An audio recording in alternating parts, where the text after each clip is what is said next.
Soal dari kelompok 10, di sini akan membahas core, iCore, dan iLor. Sebelumnya, perkenalkan kami dari anggota-anggota kelompok 10, yaitu yang pertama ada Rizky Syahputra, Raihan Gebrian, Ezri Chan Ionika, Anissa Zakiurjana, dan Rizky Sulistyo.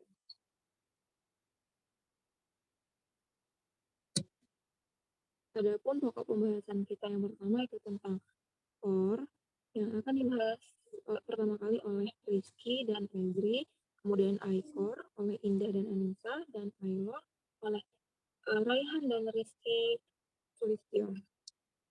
Pembahasan pertama itu tentang iCore, akan dijelaskan oleh Rizky Syahputra. Baik, di sini kita akan membahas apa sih iCore, iLor, dan COR. iCore dan iLor adalah salah satu indikator ekonomi penting dalam pembangunan suatu wilayah. Suatu besaran yang menunjukkan besarnya tambahan kapital atau investasi baru yang dibutuhkan untuk menaikkan atau menambah satu unit output. Di sisi lain, core adalah parameter ekonomi makro yang menggambarkan rasio investasi kapital atau modal terhadap hasil yang diperoleh output dengan menggunakan investasi tersebut. Core dan iCore serta cara menghitungnya tidak akan terlepas dari apa itu modal atau kapital. Secara umum, kapital atau yang sering disebut sebagai gross capital stock merupakan akumulasi pembentukan modal bruto dari tahun ke tahun yang digunakan untuk menghasilkan produk baru. Sedangkan iLor dapat diinvestasikan sebagai suatu ukuran yang menggambarkan banyaknya lapangan kerja baru yang bisa diciptakan dengan penambahan output. Core adalah parameter ekonomi makro yang menggambarkan rasio investasi kapital atau modal terhadap hasil yang diperoleh, output, dengan menggunakan investasi tersebut. Core dapat diartikan sebagai banyaknya kebutuhan investasi yang diperlukan untuk mendapatkan satu unit output. Konsep capital output ratio atau core itu sendiri sering juga disebut koefisien modal, menunjukkan hubungan antara besarnya investasi atau modal dengan nilai output. Konsep core ini dikenal melalui teori yang dikemukakan oleh Harold Domar. Baik, materi selanjutnya akan dibacakan oleh saudari Ezri Chen.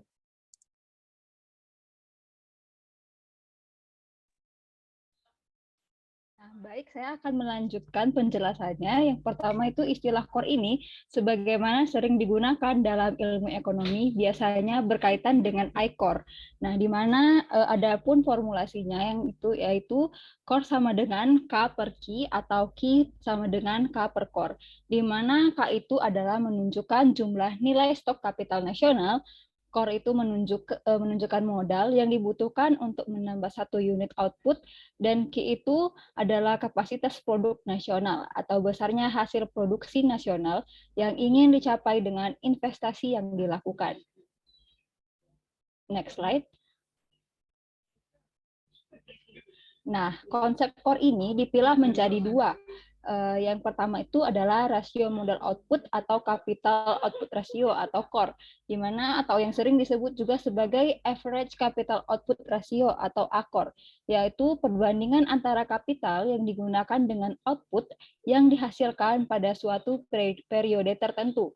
Core atau ACOR ini bersifat statis karena hanya menunjukkan besaran yang menggambarkan perbandingan modal dan output.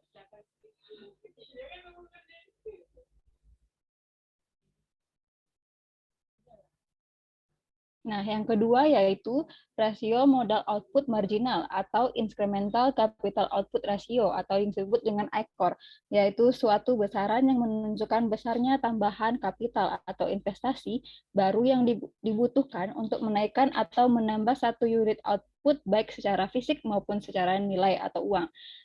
Selanjutnya akan disampaikan oleh Indah Lestari.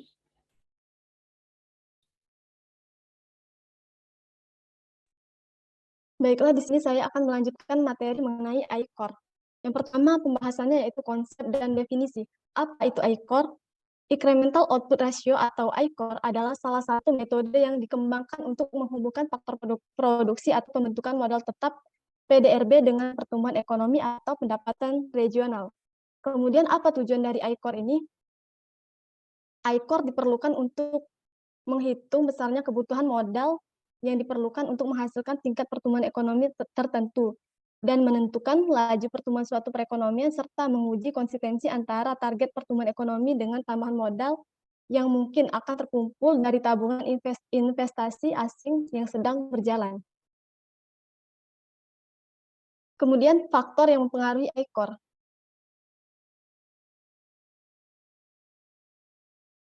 Yang pertama itu ada komposisi atau alokasi investasi menurut sektor produksi.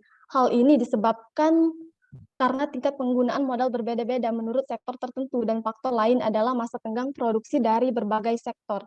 Kedua itu ada laju pertumbuhan ekonomi. Besar kecilnya ICOR berbanding terbalik dengan pertumbuhan ekonomi. Jika pertumbuhan ekonomi itu tinggi, maka ICOR-nya rendah. Kemudian jika pertumbuhan ekonomi itu rendah, maka ICOR-nya tinggi. Yang ketiga ada tingkat pendapatan per kapita suatu negara. ICOR suatu negara cenderung meningkat dengan meningkatnya pendapatan per kapita. Selanjutnya akan dijelaskan oleh Anissa Sasi Nurjana. Oke, baik. Yang berikutnya itu ada variabel ICOR. Yang pertama itu ada investasi. Investasi merupakan tambahan stok kapital. Investasi, pengertian dari kapital secara fisik adalah seluruh barang modal yang digunakan dalam proses produksi seperti mesin, bangunan, kendaraan, dan peralatan, serta lainnya. Sedangkan kapital adalah yang kedua itu kapital. Kapital adalah harta tetap atau fixed asset dalam neraca akuntansi perusahaan. Nah, yang ketiga itu ada output. Output adalah hasil yang diperoleh baik berbentuk barang atau jasa dari pemanfaatan seluruh faktor produksi seperti tanah, tenaga kerja, kapital, dan kewirausahaan. Output nasional bisa disebut sebagai produk domestik bruto atau PDB, sedangkan pada tingkat wilayah regional disebut produk domestik regional bruto atau PDRB. Nah, yang keempat itu ada nilai tambah dan input. Nilai tambah adalah suatu tambahan nilai pada nilai input yang digunakan dalam proses menghasilkan barang dan jasa, sedangkan input mencakup seluruh komoditi yang harus atau dianggap habis dalam satu proses produksi. Kemudian, itu ada konsep yang sering digunakan untuk melihat perilaku investasi dan kebutuhan investasi yang akan datang menggunakan konsep ICOR. Dalam hal ini, penambahan persediaan modal atau delta K sama dengan investasi I, sedangkan penambahan pengeluaran delta Y sama dengan penambahan pengeluaran agregat atau penambahan GDP. Delta K sama dengan I sama dengan investasi, delta Y sama dengan penambahan GDP yang diharapkan. Rumus ICOR itu ICOR sama dengan I atau investasi dibagi dengan delta Y. Persamaan tersebut menyatakan beberapa unit investasi yang diperlukan untuk penambahan 1 unit GDP. Rumus penghitungan ICOR ini dapat diartikan sebagai banyaknya kebutuhan investasi yang diperlukan untuk mendapatkan 1 unit output. Kemudian itu ada kualitas investasi yang masih rendah. Di sini terdapat tabel rasio efektivitas investasi ICOR dan stok modal publik. Efektivitas investasi masih rendah dibandingkan dengan negara pers lain. ICOR sama dengan 6,8, artinya dibutuhkan investasi sebesar 6,8% dari PDB untuk menghasilkan 1% pertumbuhan ekonomi. Rata-rata negara ASEAN hanya membutuhkan investasi sebesar 5% dari PDB. Diharapkan RUU Cipta Kerja dapat meningkatkan realisasi investasi dan memperbaiki efektivitas investasi sehingga ICOR turun menjadi 6,2 pada tahun 2024. Alokasi investasi perlu diarahkan agar lebih fokus ke sektor-sektor produksi dan berorientasi ekspor, serta mendorong hilirisasi untuk meningkatkan nilai tambah untuk mendorong pertumbuhan ekonomi. Kemudian penjelasan selanjutnya akan disampaikan oleh Raihan.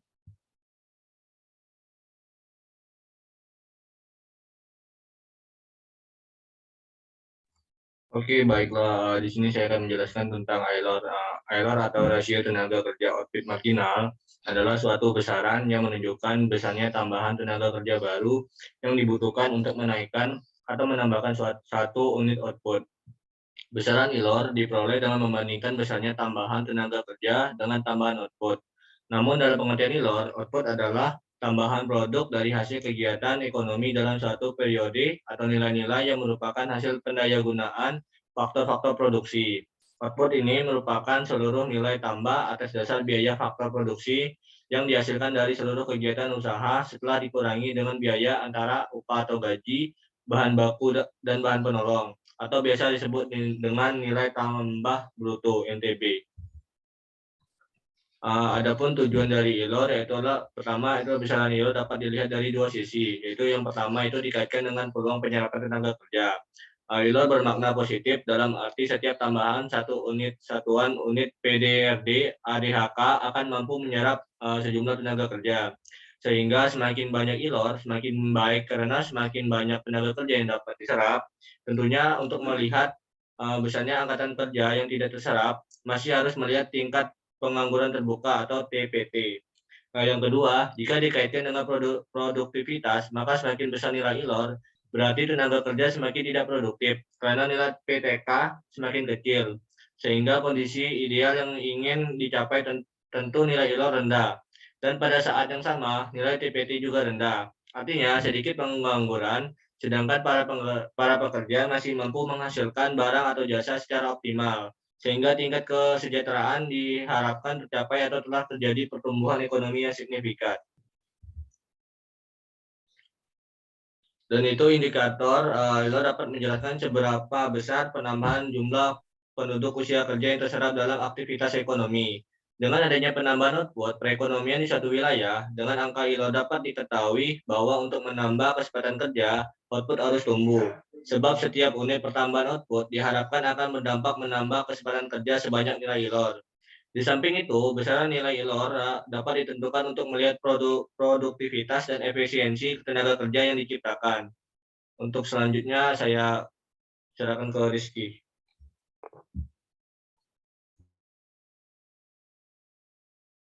Baiklah, saya akan melanjutkan materi tentang ILOR, yaitu formula ILOR-T pada tahun tertentu untuk setiap sektor.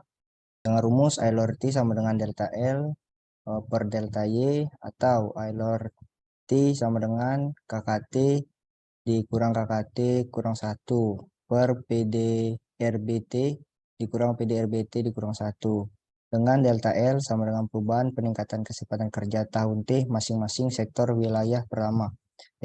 Delta Y perubahan peningkatan PDRB pada tahun masing-masing sektor. KKT kesempatan kerja pada tahun T dan tahun T1 atau tahun sebelumnya.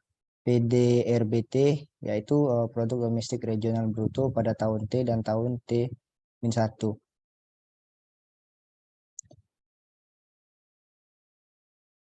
Setelah diketahui nilai ILOR, maka dapat dipergunakan untuk mengetahui kebutuhan tenaga kerja pada tahun tertentu.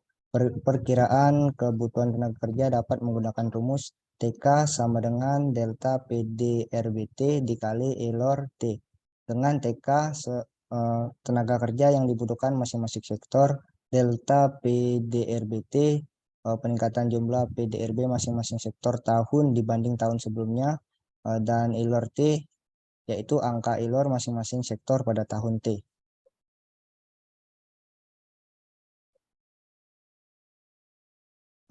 ILOR merupakan angka yang menunjukkan perbandingan antara tenaga kerja yang dibutuhkan untuk dapat meningkatkan tambahan pendapatan atau output sebagai hasil dari adanya penggunaan tersebut.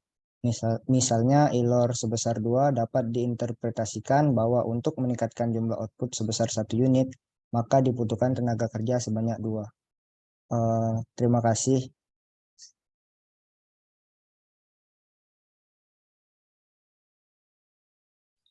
Oke, berikut tadi penjelasan dari kelompok 10. Terima kasih atas perhatiannya. Wassalamualaikum warahmatullahi wabarakatuh.